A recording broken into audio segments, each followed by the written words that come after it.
Diego once told me that in your red and green you remind him of a cute little strawberry. Rather, I think there's a human phrase that suits you very well. Just plain cute? Attractive? Adorable? Lovely? Lovely. We're back again to play some games, and we're back with Belle Automata. And let's just jump back in. So before we start, make sure you like, comment, subscribe, follow me on my social media. It's always description below, and we can get started. So last time, Victor joined me and Zephyr for our little music session, and everything was going well until it wasn't. And then my voice stopped working. So hopefully Dr. Champion comes by soon to check on that for me, because yeah.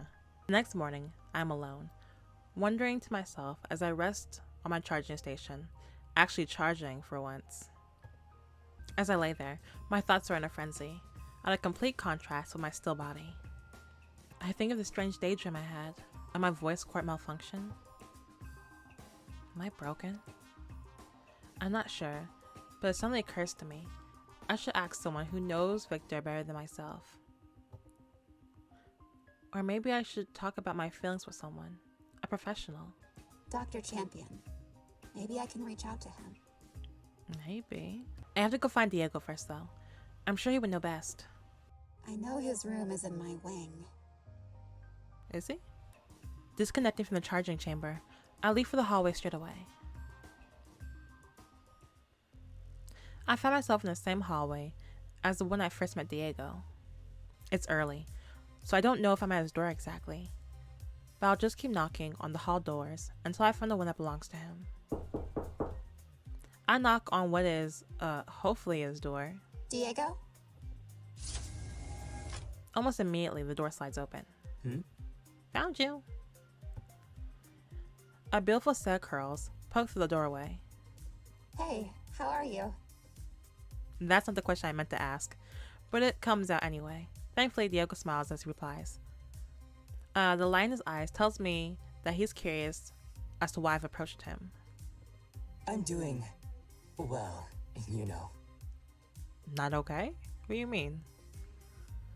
I don't know, but I feel too awkward to ask. Will he think I'm prying if I do? Oh, okay. We stand there awkwardly, looking at each other. Anyway, I wanted to ask you about meeting with Dr. Champion. Oh, I see. Well, I can schedule an appointment for you, if you'd like. You can also schedule an appointment by asking for his number, if you want to do it yourself. Can you do it for me? I'm shy. I don't think that I want to talk on the phone to anyone, same. To be totally honest. I have never used the phone before, and while I do think I like learning new things and using new tools, somehow the phone's intimidatingly human. Same. Can you text him? I'm okay for now. Thank you, though, Diego. No problem. What should I tell him the appointment is for? Vocal problems? Vocal malfunction. Vocal malfunction, yeah. A checkup? Like a diagnostic? Or are your parts not working?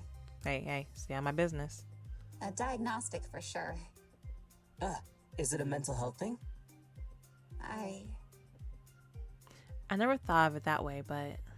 That's such a human way of expressing it, but I think so, actually. It's okay. Sometimes human terminology is just easier to use, on the merit that it's a way of thinking that can be more easily understood. Oh, I wonder about Diego's past life for him to say such a thing. Knowing my confusion, he explains further. After all, humans don't get diagnostics. That's true. I guess I want an assessment due to the fact that I've been, well, distracted. I think I had... I hesitate. But after all, as Diego said, it's easier to use human words to explain. I had a dream, I think. Only I wasn't in sleep mode. It felt so real and yet not real at all. I guess it was more of a daydream or a hallucination. I don't know. Diego tilts his head curiously, considering. Wow, that does sound like you need help. Chill. I look at him, my voice dry. As usual. Thanks, Diego. You just say exactly what you're thinking. You're welcome. I think? Why are you thanking me? For your, as always, candid thoughts. Oh, yes, you're certainly welcome. I didn't know you appreciated it so much, but in that case, I will continue to express myself freely. I'm not mad though, but you know. How dare you? How dare you? I wonder for a moment if I should bother to explain sarcasm to him, but I'm not as honest-hearted as he is. Oh well. Sometimes you just have to cut your losses and call it a day. I've also been having some malfunctioning in my throat circuits. I think something might be disconnected inside of there. It seems fine now. Now, yes, but every once in a while I get... I grimace and gesture pointedly at my throat. I see. Well, an appointment you wanted and an appointment you'll get. I'll put in a request and let you know when I've done as you asked. Thank you. Thank you. I turn away, leaving him behind satisfied. It's still early, so I guess I could seek out Victor if I wanted to. I wonder if he's up for another embroidery lesson. Maybe this time we can actually stitch something, if he were up to it. Let's do it. He's probably in the living room. I make my way there, wondering if my prediction is correct. In the living room, to my surprise, Victor isn't there. That's surprising. I wonder where he could be. Maybe he's already in the embroidery room. Go. Maybe I can ask Zafar. You know Zafar don't want to hear nothing about him. Oh, he's not here either. I open the library door, and while Zafar is nowhere to be seen... Victor, what are you doing? Reading. Obviously, but reading what? Hey, why are you in his business? If you must know, I'm reading about embroidery. I smile teasingly. Are you that bothered about not being able to weave yet? Victor looks me square in the face. I am, yes. His answer surprises me. I didn't know you cared so much. Victor hesitates for a moment. I do, of course. I look at him, my lips parted in further surprise. Of course? Why do you say of course? Instead of replying, Victor looks around us suspiciously. He checks the door, pressing his ear to it before turning back towards me. I will say this once and only once. I'm listening. I'm not seriously, ready to hear what he has to say. I shall have you know that I do care about the opinion of very few people. The young master, for one. And for another, I admit that for some reason... He places a hand on his hip, seemingly puzzled. What? Don't tell me you care about my opinion. Vexingly, I admit that I do have a vested interest in your opinion. I care about your opinion too, Victor. I gape at him. But why? He's got a little crush. He looks down. He then shuts his eyes entirely. I don't know exactly. It seems that it began with our first crafting lesson. I've never humiliated myself so thoroughly in front of a person who is a master of their craft. I mean, I embarrassed myself by breaking that vase when I was vacuuming. Remember that? And you're like a master at vacuuming. Cleaning, I mean. Don't be so embarrassed. It is okay. Try to comfort him. Ask him if he felt embarrassed. I'm gonna comfort him. Oh, I see. But I wouldn't say you humiliated yourself. What did I make? You were just what did I make? Nothing. But it's okay. It was literally your first lesson. Well... Nothing. Absolutely, positively. You made progress. Okay, you made a little bit of progress. I taught you some terminology. You learned some terminology. Yeah. He huffs quietly. There is no need to coddle me, Aureve. I'm just saying. I well know and can objectively assess my own failures. No, you can't. I hate the idea of Victor thinking that he's a failure, but it is true that Victor didn't manage to make a single thing. But it's only the first lesson. Most people don't even try to make stuff their first lesson. They just learn the terminology. I just feel like failure is a little strong. Exactly. I aim for accuracy. See, and that's your problem. Chill. I almost miss it, but it seems like Victor's eyebrows quirks. Just slightly. What? Hmm? Nothing. It looked like you wanted to say something. I did not have anything to say to you. I just had a thought that I do not wish to share. Why not? Because it was not particularly kind. Not you. What you mean by that? And you care what I think about you. What you want to say? I want to know. What you want to say? Victor shuts his eyes again. You needn't remind me. I smile at him. Come on, let's go. Go where? To the craft room. We're going to embroider something together, so try and make me proud. All right? He stands straighter, inclining his head. After you, Aureve.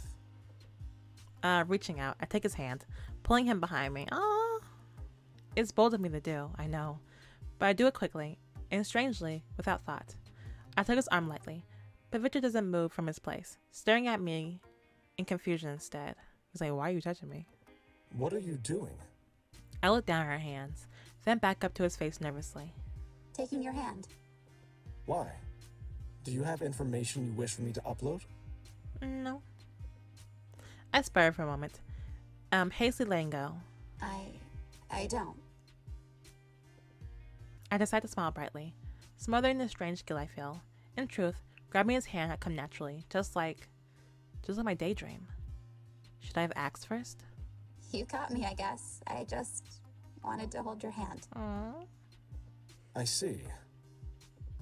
Will you allow Zephyr? Oh wait, no, that was her opening the door.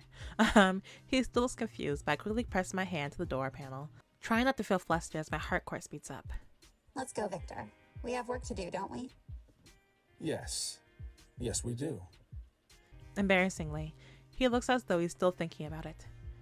But he does follow dutifully behind me. You're so stiff, Victor. In the craft room, Victor stares at me attentively, seemingly focused on the task at hand. Now, I know you care about my opinion, but maybe you should concentrate on the person you want to make it for. Yeah, cute. If you do that, then maybe you can put your heart into it. He hesitates for a moment before nodding his head at me. That sounds sensible.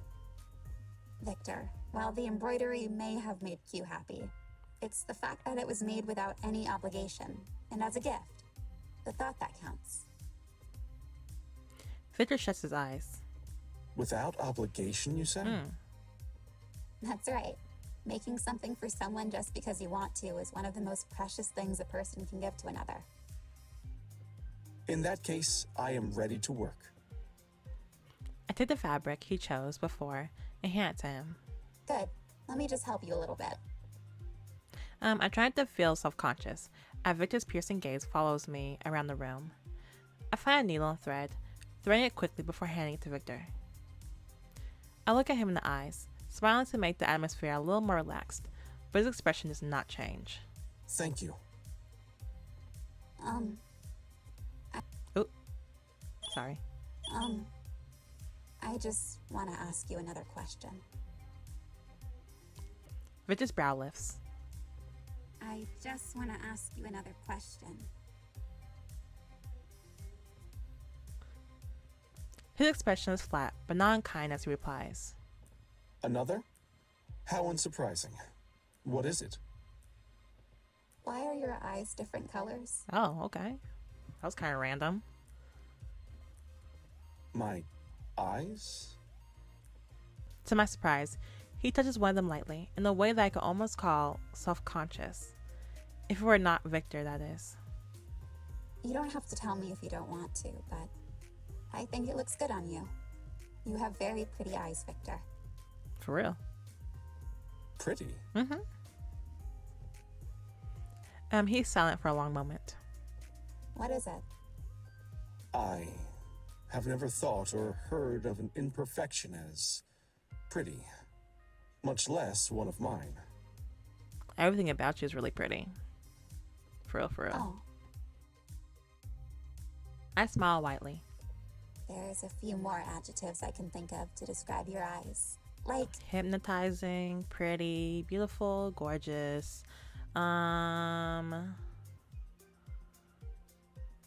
Gold, aqua, gems.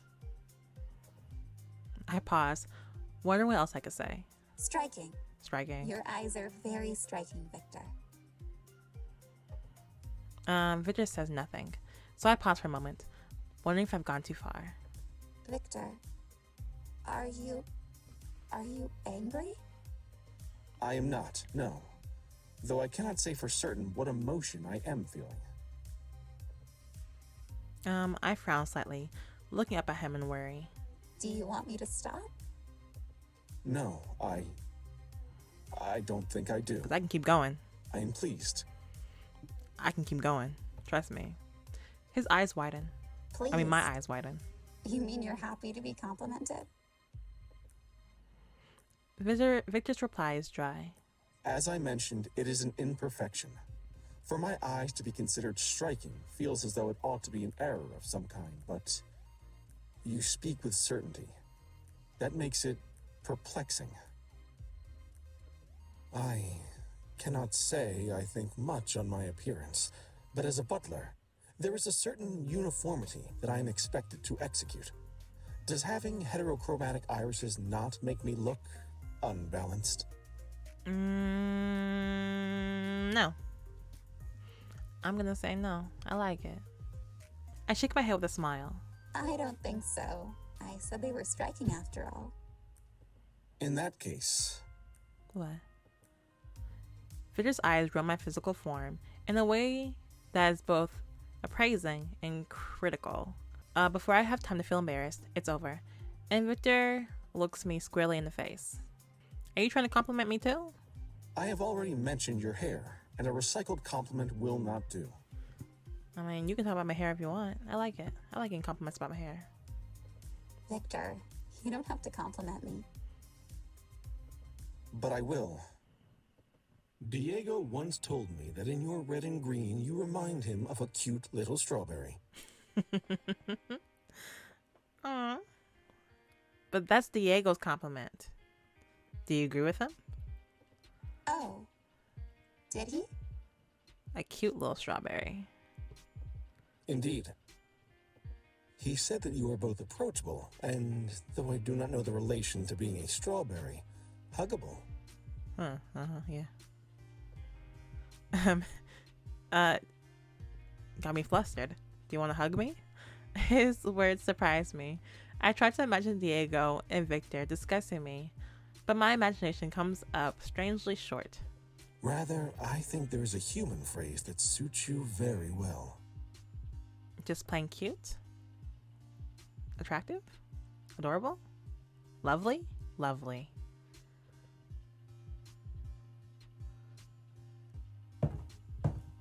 Oh. He steps closer to me until we are chest to chest, bending down to look at me with cool, languid eyes. His voice is close to my ear as he leans in. I intended to tease Victor, but when he stepped close to me, I feel myself flustering for a moment. Is there? There is, and it is this. You are cute. So much so that I could eat you right up. Okay. You got me there. You got me there. My heart core hums quietly. Before I can't read. My heart core hums quickly enough to make the heat between us increase noticeably. What she mean by What she mean by that? Victor looks amused. I can hear your heart core. Chill. That's because I pretend to get angry at him, stumbling backwards. you shouldn't step into someone's personal space like that, you know? Victor nods seriously. If that is what you wish. He gathers his supplies. Ooh. Then I will be leaving. Don't leave. The heck? What? I thought I was going to show you the embroidery ropes. My pride will not allow it, but do not worry. I will make something that will bring you pleasure on sight. You will be proud of me, Aureve. I'm astonished, but I register his resolve. I smile at him. To declare something so childish, with such an adult voice, face, and expression. I can't help it. I laugh quietly. Victor's eyes pivot, snapping towards me critically, but it's too late. The laughter bubbles up joyously, unstopped even by his critical gaze. Are you laughing at me? A little bit. I am. Sorry. It's just so cute of you. Victor freezes in place, even though just a moment before, I was the flustered one being called cute. I think I stunned him. After a long silence, he eventually finds his words. I will be taking my leave now. Bye. He turns stiffly and leaves the room in a huff. I wonder for a moment if I could pursue him before waving a hand dismissively. He'll be fine, I'm sure. Yeah, he'll be good. Besides, I place my hand over my chest, my smile fading as I think of Victor bending down to look into my eyes. What was that? That's what I want to know. I'm still shooken. I could barely read. The heck? That never happens when I play these games. And why was my heart core humming so loud as a result? I dwell on the thought for a moment longer before dismissing it. It must have been a fluke. Nah. Even so, it's a good thing I scheduled that appointment with Dr. Champion. I shouldn't have to rely on Diego though. I'll need to ask for his contact information. Can we text him? Maybe tomorrow I can look out for someone to ask. It occurs to me that I have a way to ask someone a little more immediately though. Q, probably. He's always there. I think I'm gonna end it right here for today because, ooh, Victor, that got me. That got me.